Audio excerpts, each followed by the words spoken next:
तो my dear students, आज का वीडियो स्टार्ट करने से पहले आइए देखते हैं सबसे पहले कुछ सवाल को। आपके स्क्रीन पर दिख रहा होगा, तुम्हारे लिए कोई होगा। आदिकाल से दहेज प्रथा चली आ रही है। प्रत्येक गांव में विद्यालय होना जरूरी है। शिक्षा का अवसर सभी को अवश्य मिलना चाहिए। माय डियर स्टूडेंट्स, इस प्रकार के ट्रांसलेशन भी देर से बनते हैं और कैसे बनते हैं आज के इस वीडियो में हम लोग बताने वाले हैं और ये इस चीज़ को सीखने वाले हैं। माय डियर स्टूडेंट्स, एक चीज़ और मैं बता दूं आपको कि पिछले वीडियो में मैंने आपको टोटल 9 टिप्स दिए थे देयर के यूज़ के लिए। अगर आपने उस वीडियो को नहीं देखा है तो प्लेलिस्ट में जाइए अथवा डिस्क्रिप्शन में जाइए, उनका लिंक दिया हुआ है। आप उस वीडियो को देखिए और बारीकी से देयर के बारे में बेसिक चीज़ों को जानने का प्रयास कीजिए। उनके बाद भी इस वीडियो को देखिएगा और बेहतर आपको समझ में आने वाला है। तो आइए वीडियो को स्टार्ट करते हैं। तो माय डियर स्टूडेंट्स, आज के क्लास में पुनः हम आपको बताने वाले हैं देयर का यूज़। और आज हमारा क्या है, डे 2। तो डे 1 के वीडियो को उम्मीद करता हूं कि आपने जरूर देखा होगा। तो आज चूंकि फर्स्ट वीडियो में 1 से लेकर 9 तक मैंने टिप्स दिया था, तो आज की वीडियो में हम 10वां स्टेप लेकर के स्टार्ट कर रहे हैं। तो माय डियर स्टूडेंट्स, एक चीज़ ध्यान रखना है कि टाइप 10 में जो इसका टाइप लिया गया है कि कोई कारण नहीं का मतलब क्या होता है, नो काउज फॉर। तो उसके बाद हमें नाउन ऐड करना होता है, क्योंकि कुछ ऐसे वाक्य होते हैं जिसमें किसी नाउन के होने का कारण बताया जाता है, ठीक है, और उसमें यह बताया जाता है इसके होने के ये कारण है या इसके होने के कोई कारण नहीं है। आइए सेंटेंस को देखते हैं। जैसे शिकायत की कोई वजह नहीं है, शिकायत की कोई वजह नहीं है, तो कोई वजह नहीं है तो इसके लिए हम क्या करेंगे, there is no cause for. There is no cause, अब किसके लिए नहीं है तो शिकायत के लिए, तो फॉर कंप्लेंट लिख देंगे। आइए एक और एग्जाम्पल को देखते हैं। जैसे दुश्मनी का कोई कारण नहीं है, there is no cause for enmity. दुश्मनी का कोई कारण नहीं है, तो इसमें भी क्या कर रहा है, कोई कारण नहीं है, there is no cause for enmity, ठीक है। तो माय डियर स्टूडेंट्स, एक चीज और मैं समझा देना चाहता हूं। यदि कोई पूछे कि क्या शिकायत का कोई कारण है, is there any cause for complaint, क्या दुश्मनी का कोई और वजह है, is there any other reason of enmity, या फिर is there any other cause for enmity. इस प्रकार से भी ट्रांसलेशन को हम इंट्रोगेटिव बना सकते हैं। उसके बाद अगर पूछा जाए कि दुश्मनी का क्या कारण है, तो आप बना सकते हैं what is there cause for enmity, ठीक है। तो आइए अगले स्टेप को हम लोग देखते हैं। देखिए टाइप 11 में कुछ ऐसे वाक्य जिससे भविष्य में यानी फ्यूचर टाइम में कुछ होने की संभावना जताई या बताई जा रही हो, ऐसे अर्थ में भी ट्रांसलेशन जो है देयर से ही बनाते हैं। इसके लिए हम देयर के साथ में विल भी लगाएंगे, क्योंकि फ्यूचर टाइम में तो क्या लगाना पड़ेगा, विल भी। एक चीज ध्यान रखना, देयर के साथ में शैल हम यूज नहीं करते हैं, तो देयर विल भी का प्रयोग करेंगे। तो आइए कुछ एग्जांपल के माध्यम से समझते हैं। जैसे देखिए, कल एक कार्यक्रम होगा, तो होगा तो भाई कब, तो फ्यूचर में होगा, तो इसके लिए क्या लगेंगे, देयर विल भी। क्या होगा, तो एक कार्यक्रम, तो एक प्रोग्राम कब होगा, तो कल, लास्ट में लगा दिए टुमारो। अगला से एग्जाम्पल देखिए। जैसे कल एक सांस्कृतिक कार्यक्रम होगा, तो कल एक सांस्कृतिक कार्यक्रम, कार्यक्रम का इंग्लिश आप सबको पता है क्या होता है, कल्चरल प्रोग्राम। तो बोलेंगे there will be a cultural programme tomorrow. Next example देखिए, देश के सभी भागों में बारिश होगी, तो ये भी इन केस फ्यूचर टाइम में ही ये संभावना जताई जा रही है। आइए देखिए इसका translation. There will be rain, यानी कि बारिश होने की संभावना, बारिश होगी in all parts of the country, देश के सभी भागों में बारिश होगी। इसी तरह से अगला एग्जांपल देखिए, जब तक लोगों में असमानता रहेगी तब तक समस्या बनी रहेगी कब, फ्यूचर तक बनी रहेगी। इसका एग्जांपल भी देखिए आप जरा, ट्रांसलेशन क्या कैसे बनाया जाता है। देयर विल बी प्रॉब्लम्स, कब तक बनी रहेंगे, as long as inequality among people exist का मतलब होता है बने रहना। कहाँ, तो अमॉन्ग पीपल, लोगों के बीच में, इनइक्वलिटी और समानता जब तक है ना, जब तक तब तक। समझ में आ रहा है। अगला एग्जांपल देखिए, तुम्हारी तरह दूसरा कोई और नहीं होगा, कब नहीं होगा, तो फ्यूचर टाइम में नहीं होगा, तुम्हारी तरह कोई दूसरा और नहीं होगा। तो इसके लिए कैसे बनाएंगे, देयर विल नेवर बी। तो नेवर क्यों लगाया गया, क्योंकि कोई और दूसरा कभी नहीं होने की बात चल रही है, इसलिए there will never be another. कैसे भाई, तुम्हारी तरह, तो लाइक यू। आई थिंक समझ में आ रहा होगा। अगला एग्जांपल देखिए, कहीं कोई तुम्हारी प्रतीक्षा में होगा, तो फ्यूचर में एक्सपेक्टेशन बता रहा है। There will be someone somewhere waiting for you, कोई, तो कहीं के लिए कहाँ गया, समवेयर। कोई के लिए क्या हो गया, समवन, ठीक है। तो प्रतीक्षा के लिए क्या हो गया, वेटिंग। तुम्हारे लिए क्या क्या होगा, फॉर यू, तो there will be someone somewhere waiting for you, कहीं कोई तुम्हारी प्रतीक्षा में होगा। अगला एग्जांपल देखिए, तुम्हारे लिए कोई होगा, तुम्हारे लिए कोई होगा, देयर विल बी। अगला देखिए, तुम्हारे लिए कोई होगा, there will be someone for you, there will be someone for you. तो आई थिंक आप ये अच्छी तरह समझ पा रहे होंगे। आइए अगले टाइप को हम लोग देखते हैं। टाइप 4, ये भी फ्यूचर टाइम से रिलेटेड है। फ्यूचर टाइम में यदि कहीं कुछ होने जा रहा है, ध्यान रखना है कि इससे पहले बोला गया था कि यदि फ्यूचर टाइम में कोई कुछ होगा, है ना, कोई होगा, तो हम उसके लिए यूज किए रहे थे विल बी का। यहां करें फ्यूचर टाइम में यदि कहीं कुछ होने जा रहा है, ध्यान रखना है कि होने जा रहा है, ऐसे अर्थ में देयर का यूज करते हैं। लेकिन कैसे करते हैं, तो इसके लिए कुछ टिप्स है कि there is going to be, there is going to be, होने जा रहा है, ये सबसे इंपॉर्टेंट है। There is going to be, going to be कब, कब होने जा रहा है, तो ये देखा जाएगा कि कब होने जा रहा है। There is going to be, या उसके साथ में नाउन या प्रोनाउन को यूज करना है जो होने जा रहा होगा। ठीक है, आइए एग्जांपल देखते हैं। जैसे हाँ, एक चीज और ध्यान रखना है कि प्रेजेंट टाइम में अगर कोई चीज होने जा रहा है तो इज लगाना है, और कोई चीज होने जा रहा है पास्ट टाइम में अगर कोई चीज हो रहा था, होने जा रहा था, तो वाज लगाना है, तो वाज गोइंग टू बी, और प्रेजेंट टाइम के लिए is going to be, was past के लिए वाज गोइंग टू बी। तो ये दोनों में जो कुछ भी होने जा रहा है, तो ऐसा नहीं कि तुरंत उसी समय या प्रेजेंट टाइम में ही हो रहा है। एक्चुअली प्रेजेंट टाइम में ऐसा एक्सपेक्टेशन बताया जा रहा है। ठीक है, ये ऐसा होने जा रहा है, एक प्लान है ये। एग्जाम्पल देखिए, जैसे यहाँ सेमिनार होने जा रहा है, यानी अभी शुरू हुआ नहीं है, बस होने वाला है। यहाँ सेमिनार होने जा रहा है, बनाएंगे कैसे, there is going to be, तो है लगा हुआ तो प्रेजेंट है तो इज लगाना पड़ेगा। There is going to be क्या होने जा रहा है, तो सेमिनार, ए सेमिनार हियर।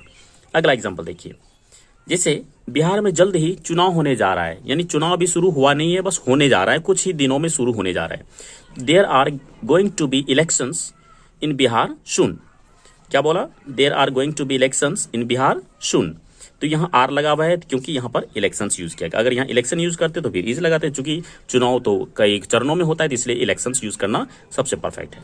अगला एग्जाम्पल देखिए, कल शहर में बस का हड़ताल होने जा रहा था, यानी ये एक दिन पहले की बात है या 2 दिन पहले की बात है, एक दिन पहले की बात है मूल रूप से, चूंकि कल लिखा हुआ है, तो होने जा रहा था, ये पास्ट टाइम को शो कर रहा था, इसलिए इसका ट्रांसलेशन क्या बनेगा, there was going to be, there से स्टार्ट करना है, there was going to be bus strike in the city, in the city, शहर में, कब, तो कल। इस कल के लिए क्या इस्तेमाल करेंगे, पास्ट टाइम के लिए यस्टरडे। अगला एग्जाम्पल देखिए, जैसे कल यहाँ इंग्लिश की सभी क्लासें होने जा रही थी, यानी कल पिछले दिन इंग्लिश की सभी क्लासें होने जा रही थी। जैसे there were going to be, तो वेयर क्यों लगाया गया, क्योंकि क्लासेस लिखा हुआ यहाँ पर, there were going to be English classes, here कब, तो यस्टरडे। ठीक है, उसके बाद टाइप 13, इसमें जो टाइप है, कुछ समय से कुछ चल रहा है, ध्यान देना है, कुछ समय से कुछ चल रहा है। इससे पहले जो टाइप 12 में आपने पढ़ा, उसमें कहा गया था होने जा रहा है, हुआ नहीं था शुरू। लेकिन अभी जो टाइप 13 में बताने जा रहा हूं, कुछ समय से कुछ चल रहा है, ऑलरेडी चल रहा है, चल रहा है या चले आ रहा था, चल रहा है या चले आ रहा था। इस प्रकार के सेंटेंस के लिए हम लोग बनाएंगे देयर, हैव, हैज या हैड बीन। ध्यान रखना है कि हैव हैज प्रेजेंट के लिए, हैड पास्ट के लिए, उसके साथ बीन लगाना है, साथ में कोई नाउन या प्रोनाउन का यूज करना है। आइए एग्जांपल देखते हैं। जैसे कुछ कारणों से यहाँ सुबह से ही बिजली गुल है, यानी कि बिजली जो बंद है, बंद की स्थिति चली आ रही है। तो आइए देखिए ट्रांसलेशन, देयर हैज बीन क्यों लगाया गया, क्योंकि प्रेजेंट टाइम की बात कर रहा है। There has been a power cut here, power cut here, कब से, तो since morning, since the morning.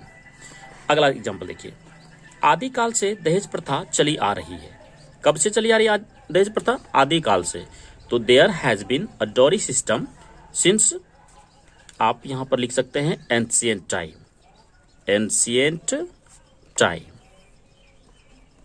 ठीक है, there has been a dowry system since ancient time, आदिकाल से दहेज प्रथा चली आ रही है। अगला एग्जाम्पल देखिए, हमारे समाज में पहले सती प्रथा थी, यानी पहले सती प्रथा थी, अभी है नहीं। तो इस तरीके के सेंटेंस को भी हम लोग इसी स्ट्रक्चर के अंतर्गत बना सकते हैं। There had been a sati system in our society, क्या बोला, there had been a sati system in our society. आइए एक और एग्जाम्पल देखते हैं। लिखा हुआ है 200 वर्षों से भारत में विदेशी शासन था, यानी 200 वर्षों तक चल रहा था, है ना, 200 वर्षों तक भारत में विदेशी शासन चल रहा था। तो क्या बना सकते हैं इसको, पास्ट टाइम को शो करे तो हैड लगाना होगा, had been. There had been a foreign rule, foreign rule यानी विदेशी शासन। There had been a foreign rule in India, कब तक भाई, तो फॉर 200 ईयर्स, फॉर 200 ईयर्स। ठीक है, आइए अगले टाइप की ओर बढ़ते हैं। टाइप 14। देखिए कभी कभी ऐसे भी सेंटेंस मिलते हैं जिसमें यह कहा जाता है कि कार्य में कुछ होना जरूरी है, यानी कार्य के रूप में कुछ होना जरूरी है या पास्ट टाइम में कुछ होना जरूरी था। इसके अर्थ में भी हम लोग क्या करेंगे, देयर का ही यूज करेंगे। कैसे यूज करेंगे जरा ध्यान दीजिएगा। इसको यूज करेंगे देयर हैज टू बी, क्या लगाना पड़ेगा, टू बी, या फिर अगर पास्ट को शो करें तो देयर हैड टू बी, और जो होना जरूरी था वो चीज यहां लगा देंगे। ठीक है, आइए एग्जाम्पल को देखते हैं। देखिए जैसे आपका पहला एग्जाम्पल है, समस्या का समाधान होना जरूरी है ना। कई बार हमारे लाइफ में इस प्रकार के सेंटेंस यूज किए जाते हैं, समस्या का समाधान होना जरूरी है, तो क्या बनाना पड़ेगा, देयर हैज टू बी। इस तरह के सेंटेंस को भी देयर से बनाएंगे, there has to be a solution to the problems, to the problems यहां भी लगा सकते हैं, there has to be a solution to the problems. आइए अगला एग्जांपल देखते हैं। प्रत्येक गांव में अस्पताल होना जरूरी है। खैर भाई ये तो सबके लिए जरूरी चीज है कि नहीं, तो कैसे ट्रांसलेशन बनाएंगे इसका, there has to be a hospital in every village. ठीक है, there has to be a hospital in every village. अगला एग्जांपल देखिए, लिखा हुआ दरवाजे पर किसी का होना जरूरी है, दरवाजे पर किसी का होना जरूरी है। There has to be someone, कहाँ, एट द एंट्रेंस, क्योंकि जिस गेट से व्यक्ति इंटर करते हैं उसको एंट्रेंस बोला जाता है।